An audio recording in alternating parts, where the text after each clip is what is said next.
My name's David Palmer, and I live in France, but I'm originally from Australia, 59 years old. So right now I'm staying at Awra Amba, the third time I've been here.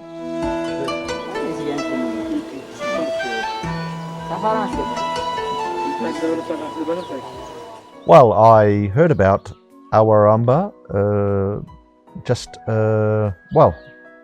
I was in Dvide and I just talked to the people at the hotel.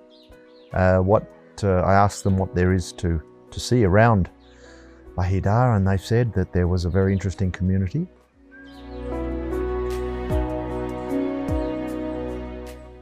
The first time I came, I was just to visit, and then I realised that it's an interesting place. So the second time I came, I stayed for 3 weeks, nearly 4 weeks I think, and taught some English.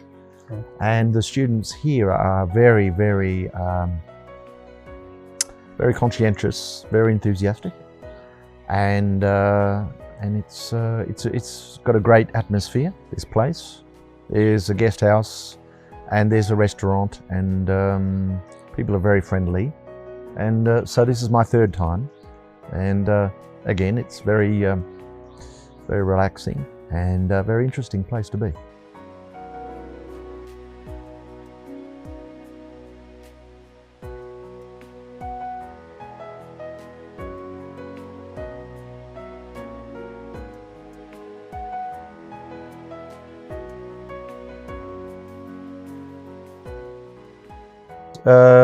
What interests me about Awra Amba is the way it is organised, and it seems to be run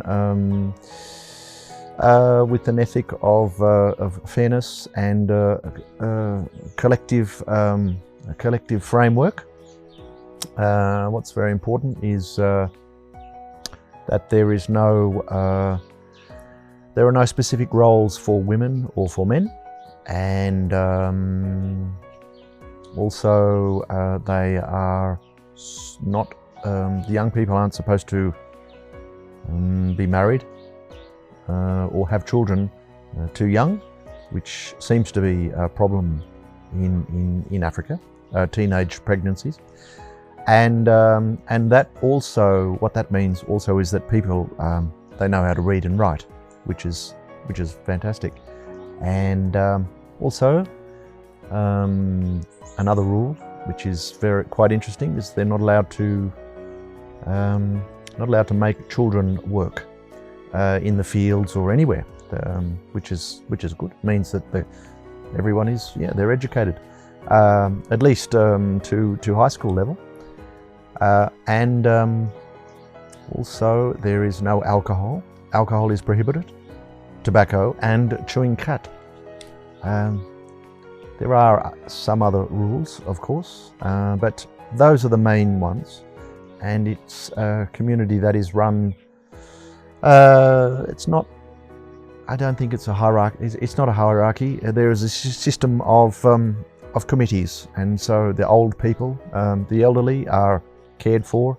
Decisions are made for their welfare by a committee, and then there's, for education, there's another committee, and health and agriculture and various committees. So it's what some would say in the West, an anarcho-feminist community, but or some people say it's utopia, but I'm not really sure about that. But it's all in all, it's very interesting.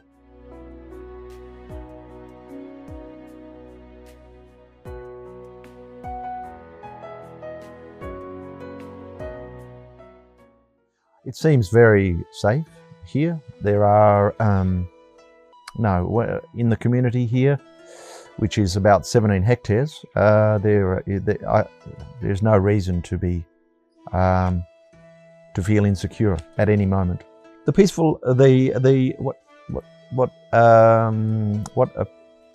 is striking here is that everybody is active. They don't have a lot of young men idle, as in other parts of Africa. People who, of course, they want to work, but there is no work for them, so they're idle. Here in this community, everybody has a task. Everybody is active, and everybody is. It all seems to come together as a community, from what I can see. Yes.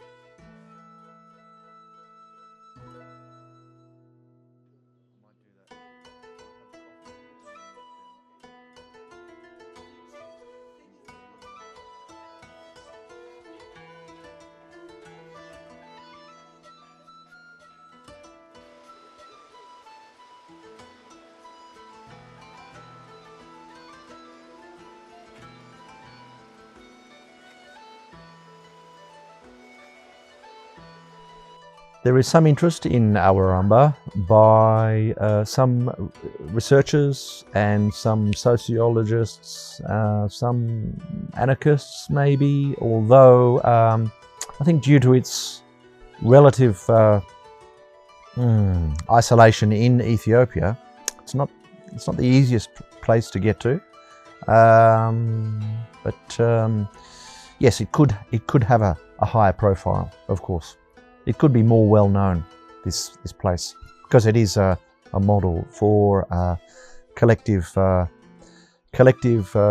community living, and especially here in Africa, it's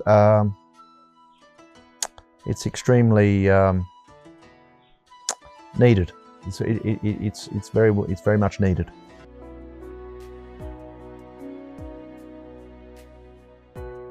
I am the first person to open an account here at the microfinance, at the Awra Amba Microfinance Bank, and so I'm quite happy about that.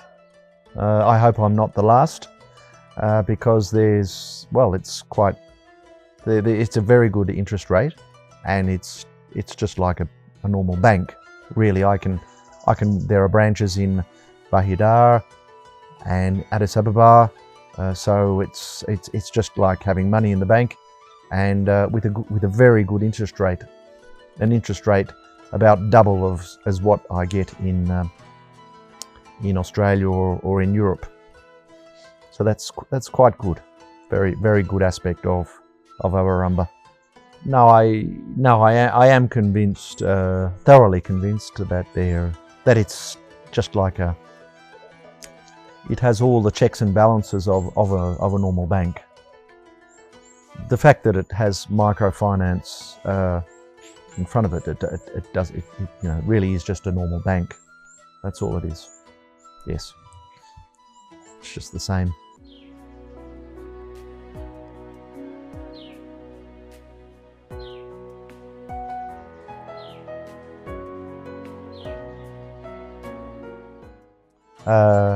I think this place is it's well worth the visit. You can stay 1 night, 2 nights, or a month. It really is very interesting place with a lot going for it, a lot of potential, and they have many different projects. They've got capital that they invest far and wide in Ethiopia, and it's very dynamic, and I encourage people to come here and spend some time here in a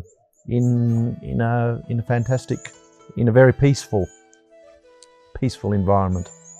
They only have 17 hectares, although it's quite diverse. They've got there's a coffee plantation, there's some corn. There's market gardening, and there's a fair bit of bird life and wildlife, and there's a lovely stream, lovely river that goes through the middle of it, and yes, it's a very it's not dusty and dry. as one would imagine of Ethiopia.